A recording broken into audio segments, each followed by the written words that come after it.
BDR হত্যাকাণ্ডের সঙ্গে আওয়ামী লীগের তৎকালীন স্বরাষ্ট্র প্রতিমন্ত্রী সোহেল তাজের জড়িত থাকার দাবি করে বিস্ফোরক মন্তব্য করেছেন প্রবাসী সাংবাদিক ইলিয়াস হোসেন। এবার বিষয়টি নিয়ে নিজের অবস্থান নিয়ে নতুন চ্যালেঞ্জ ছুড়ে দিলেন সোহেল তাজ। সোমবার দুপুরে নিজের ভেরিফাইড ফেসবুক পেজে দেওয়া এক পোস্টে তিনি এই চ্যালেঞ্জ ছুড়ে দেন। সোহেল তাজ তার পোস্টে লিখেন, আমার চ্যালেঞ্জ, প্রমাণ করো, না পারলে নাকে খত দিতে হবে।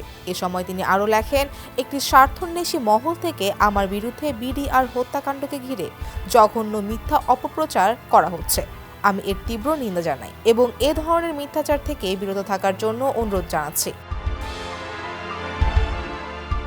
সঠিক সময়ে আমি যথাযথ প্রমাণ সহকারে এই মিথ্যাচারের জবাব দেব। তখন এসব মিথ্যাচারীদের নাকে খত দিতে হবে। আমি বরাবরই বলে এসেছি যে বিডিআর হত্যাকাণ্ডের তদন্তের স্বার্থে আমি সার্বিকভাবে সহায়তা করতে প্রস্তুত। এরপর আগের পোস্টের দুটি স্ক্রিনশট জুড়ে দিয়ে লেখেন, 18/8/2024 সালের আমার ফেসবুক পোস্ট। সত্য বের হয়ে আসবে ইনশাল্লাহ।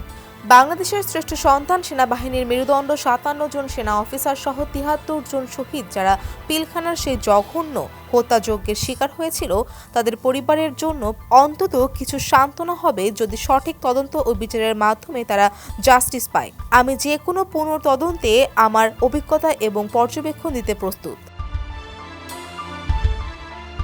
15/8/2024 সালের আমার ফেসবুক পোস্ট। সত্য বলার সময় এসেছে। সত্যি হচ্ছে সবচেয়ে বড় শক্তি। একজন মানুষের সবচেয়ে বড় সম্পদ হচ্ছে তার আত্মসম্মানবোধ আর মর্যাদা, এবং সত্যি হচ্ছে সবচেয়ে বড় হাতিয়ার আর ঢাল। আপনারা যারা জেনে না জেনে বা বুঝে না বুঝে কোনো প্রমাণ ছাড়াই আমাকে নিয়ে পিলখানা হত্যাযজ্ঞের সঙ্গে জড়িত থাকার মিথ্যা অপপ্রচার করেছেন, তাদের উদ্দেশ্যে বলবো, এই কাজটা ঠিক না।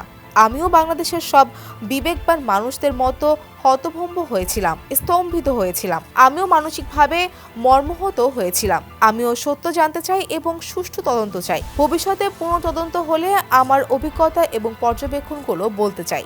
বিশেষ দ্রষ্টব্য, আর যারা আতঙ্কে বা ভয়ে আছেন যে আমি কি আবার রাজনীতিতে আসছি কিনা, তাদের উদ্দেশ্যে বলবো, ডোন্ট অরি, এই নোংরা পচা রাজনীতির ভাগ নিতে আসবো না।